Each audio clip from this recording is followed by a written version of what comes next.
La tragédie qui ébranle le Québec au grand complet. L'appel au 911 pendant que le feu est pris. Côté violence conjugale, je pense qu'il faut serrer la vis. Les faits divers avec Maxime Delan. C'est du lourd. Il y a du contenu dans cette émission-là, ça arrête pas. Ou comme on dit, ça l'arrête pas. Ah. Dis-moi bonjour. Ben oui, Mme Olivier, bonjour. Allô? Excuse-moi. Puis là, il y a Maxime Delan. Dis-moi bonjour. Ben bonjour, Maxime. Allô, Max. Bon, j'espère que tu vas bien. Salut. Est-ce que tout va bien? Tout est correct? Moi, je trouve que tout va bien. Ça va être quelque chose à midi, hein? Ah oui. Ah non, Ça va être quelque chose.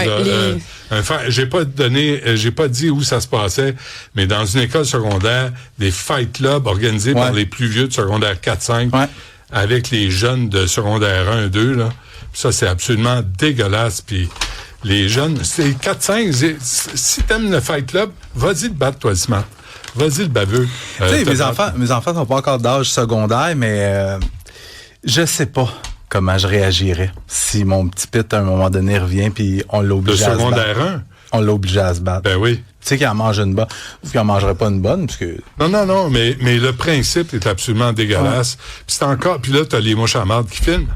Ben oui. Les mouches à marde sont là, puis ils vont filmer avec leur téléphone. Ils vont mettre ça sur les réseaux sociaux pour humilier davantage celui ou celle qui mange une volée. Mais sais-tu quoi? Je pense que ça, là, l'avènement des réseaux sociaux, puis tout le monde qui a son bras, sa main, son cellulaire. Tu sais, là, c'est comme c'est collé.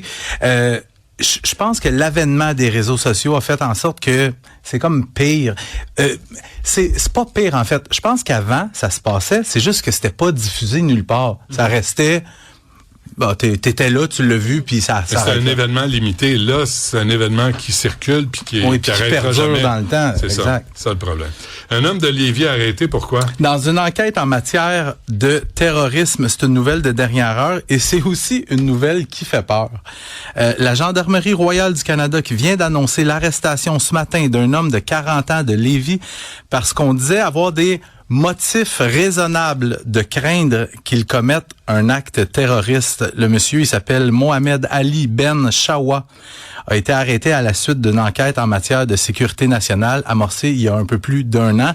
Durant l'enquête, on s'est rendu compte que Ben Chawa a publié de nombreuses publications sur TikTok en soutien à l'État islamique. Wow. La GRC dit ce matin, dans le fond, que l'arrestation de Mohamed Ali Ben Chawa visait principalement à ce qu'il cesse ces niaiseries. On ne le dit pas dans ces mots-là, mais on veut le faire comparaître. On veut qu'il signe un 810, un engagement à ne pas troubler la paix, puis à se tenir tranquille. Puis ça va aussi donner un levier aux autorités. Si on voit qu'il continue ces niaiseries, on va juste l'arrêter, puis on va pouvoir l'accuser plus facilement. Puis là, on ne l'accuse pas là. Parce que l'enquête est toujours en cours. Là, on veut juste le faire comparaître pour qu'il arrête de publier ces choses. On a peut-être des... Mais là, vous allez saisir ses passeports. Possiblement. Non, vous allez saisir ses passeports. Ses passeports. Oui. Hein? Mais... Pas qu'il fuit. Ouais. Je vais poser la question de façon très innocente. Vas-y donc. L'État islamique, tu sais, est devenu quand même à sa façon un chef de file en matière de vidéos absolument dégueulasses, des vidéos de viols, de meurtres, d'exécutions de journalistes, de civils. Hamas sont pas mal kiff-kiff. Mais comment tu peux habiter ici, au Québec, et de supporter ouvertement sur les réseaux sociaux un groupe terroriste aussi débile? Mais je pose la question de façon innocente. Pourquoi t'es ici? Pourquoi? Tu sais, je veux dire, l'État islamique, c'est connu qu'ils détestent le monde. Parce qu'ils veulent convertir le monde entier. Parce qu'ils s'installent partout, puis ils veulent convertir, nous intimider, nous terroriser. Tu sais, c'est la façon. Fait que c'est sans fin. Tant que il y aura pas d'ordre de déportation, tu déportes. Moi, tu négocies pas avec quelqu'un qui est crinqué à ce point-là. D'un côté ou de l'autre, là, tous les crinqués, de toutes les couleurs, de toutes les allégeances, de toutes les religions, faut les mettre au pas. Ben, comme M. Paulus nous disait hier en entrevue avec les lois qui ont essayé de faire passer pour faire en sorte que ces gens-là, justement, n'aient pas le droit de territoire. Ben non, c'est pas le gouvernement Carney qui va déporter ces crinqués-là. On veut-tu quelqu'un comme ça ici? La réponse est non. Non, c'est non. Mais on va le garder. On en garde.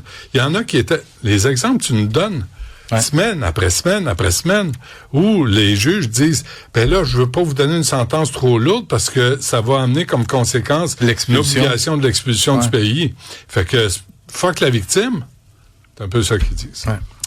Un adepte de sadisme sexuel extrême prend le chemin du pénitencier. Ben, bonne nouvelle. Oh, ouais, mais attends. Pas tant, non?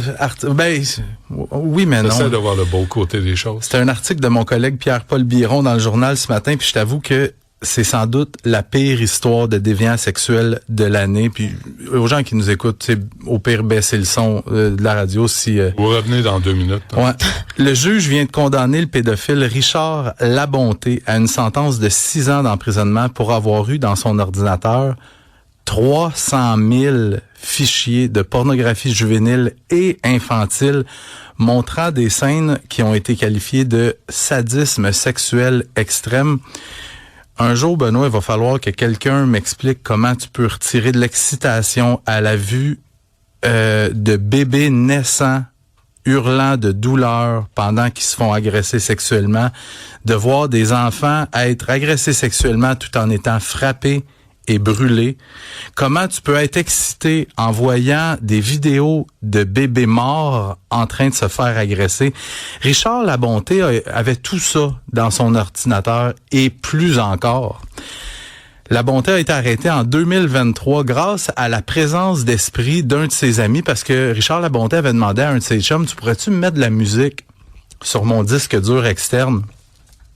Et c'est l'ami en question, quand il est arrivé sur le disque dur externe, il a dit, ben voyons donc. Il a vu la quantité effarante de fichiers de pornographie juvénile, infantile dans le disque dur externe. Et c'est lui qui a dénoncé Richard Labonté aux autorités. Et dans sa décision... Richard Labonté va dire... Moi, j'ai touché à personne. Moi, j'ai rien fait. Mais Richard, on va t'expliquer le concept de l'offre et la demande. L'offre et la demande, mon Richard... C'est que parce que c'est dégueulasse de filmer ces choses-là, sauf que s'il y a personne pour les regarder, c'est comme n'importe quoi. C'est l'offre et la demande. Ça se produira, ça risque de se produire quand même, mais il y aura pas de consommateur. Fait que s'il y a pas de consommateur, l'offre va être moins grande.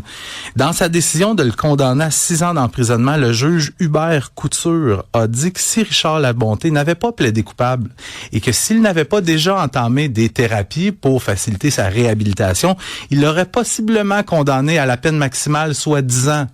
Mais étant donné qu'il semble avoir pris le chemin de la réhabilitation et qu'il a plaidé coupable, on le condamne. C'est un autre juge. C'est quoi son nom, un juge-là? Hubert Couture. Hubert Couture. Hubert, tu penses qu'un pédophile qui a 300 000 images, vidéos d'enfants qui se font violer, torturer, tu penses que ce type-là peut être réhabilité? Chris Hubert.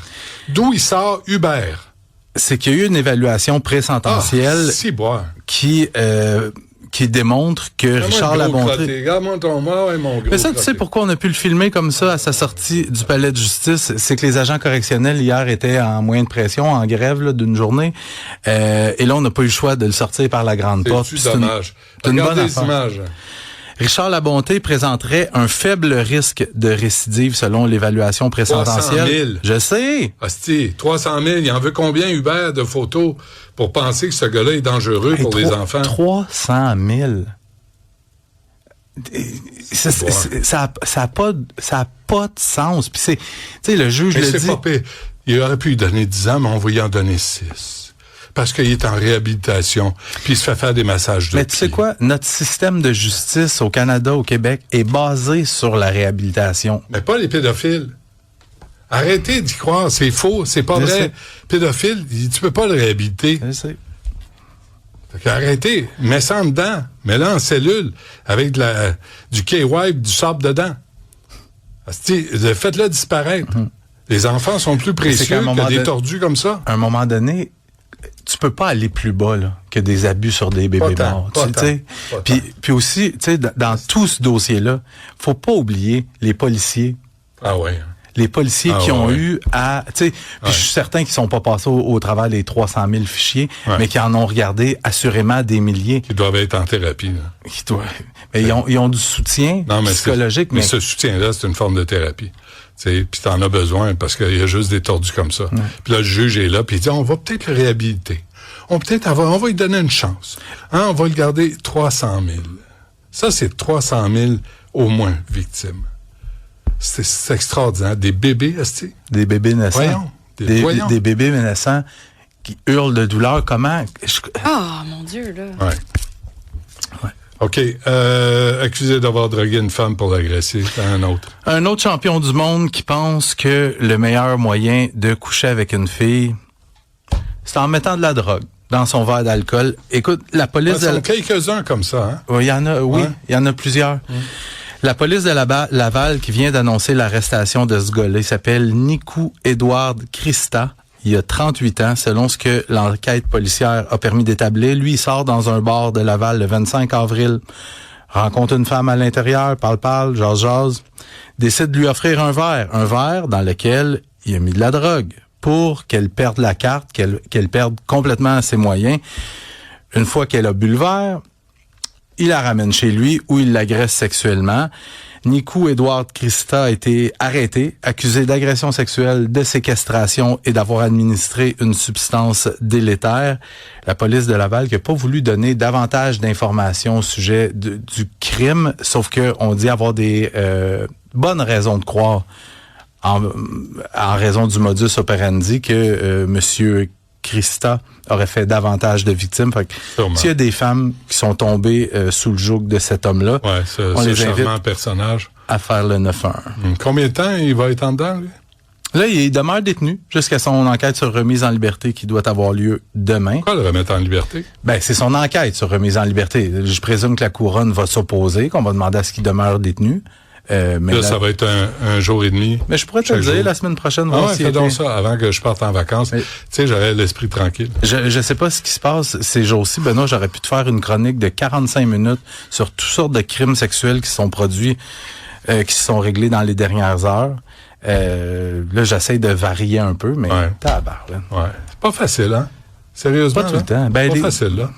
Ouais. Non, mais sérieusement, je veux pas pleurnicher sur ton sort, mais jour après jour, là. Je vais très bien. Ouais, je vais très bien. C'est juste, je trouve juste que il y a beaucoup de déviants. Il y a beaucoup de déviants, de gens qui ont aucune conscience, qui ont aucun respect. Et il n'y a pas de conséquences. Il n'y a pas de conséquences. Ouais.